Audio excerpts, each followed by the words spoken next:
Hello. This is my first post, so forgive me if I don't completely honor the expectations of posting. I live in New Mexico, and while we have many unresolved and relatively well-known crimes, the one that haunts me the most are the West Mesa murders. On February 2, 2009, a woman walking a dog found a human bone on the West Mesa of Albuquerque, New Mexico metropolitan area, and reported it to police. As a result of the subsequent police investigation, authorities discovered the remains of 11 women and a fetus buried in the area. The women were between 15 and 32 years of age, most were Hispanic, and most were involved with drugs and prostitution. Police suspect that the bodies were all buried by the same person or persons, and may be the work of a serial killer, who has since come to be referred to as the West Mesa Bone Collector. Authorities also believe that the murders are closely linked to the annual state fair, which attracts large numbers of prostitutes to the area in the fall. Two men who initially attracted police attention in connection with the murders were Fred Reynolds and Lorenzo Montoya. Reynolds was a pimp who knew one of the missing women and reportedly had photos of missing prostitutes. He died of natural causes in January 2009. Lorenzo Montoya lived less than 2 miles from the burial site. In 2006 there were reportedly tire tracks leading from his trailer to the site. In December 2006, Montoya strangled a teenager at his trailer and then was shot to death by the teen's boyfriend. In August 2010, police searched several properties in Joplin, Missouri associated with a local photographer and businessman in connection with the West Mesa cases.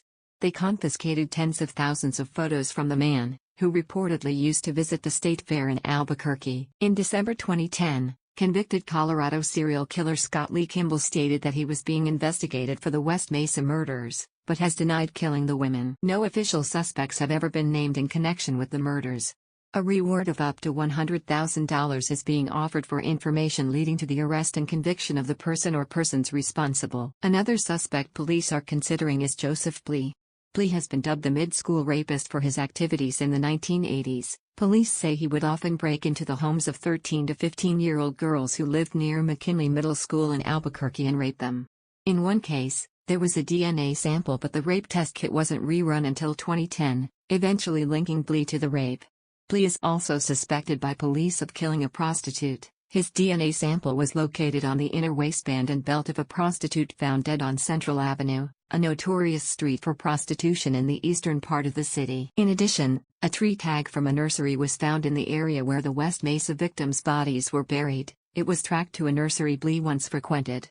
Blee, in the mid-school rape case, was sentenced to 36 years in June 2015, at 58 years of age. While the list of possible suspects seems relatively focused, no one has been arrested and sadly, the case has lost most media attention, with the exception of this in-depth article from Vice. To date, there is only one detective on this case, which was at one point a 40-person task force. Having been a staff writer at a local alternative newspaper, I worked closely with homeless women while covering Albuquerque's Tent City, a makeshift housing community composed of the city's homeless.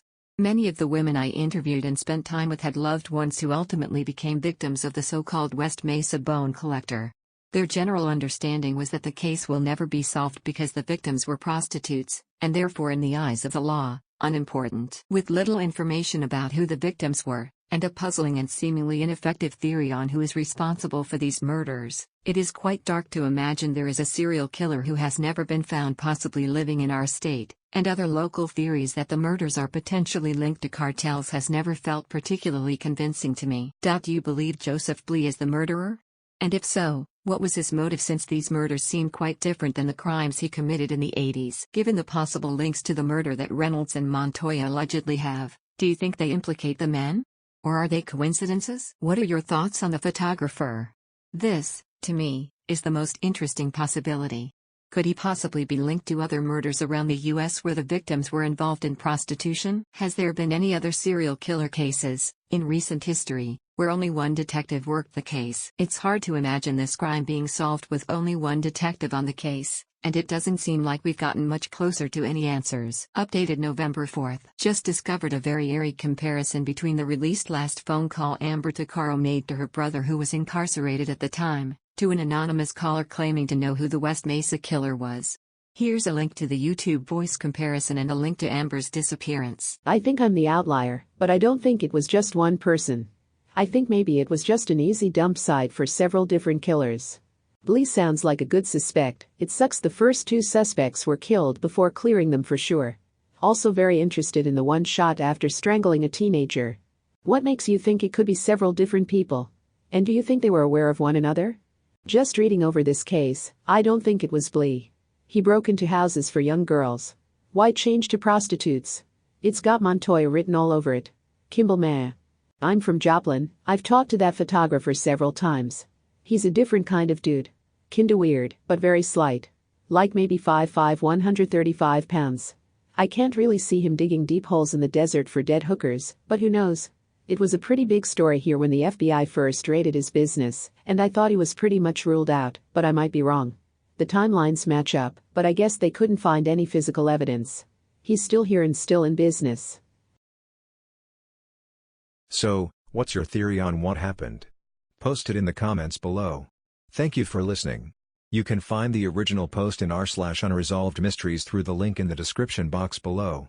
I like being able to listen to posts when I'm busy doing something else and can't read them. So I made this video for anyone who wants to listen to their Reddit posts.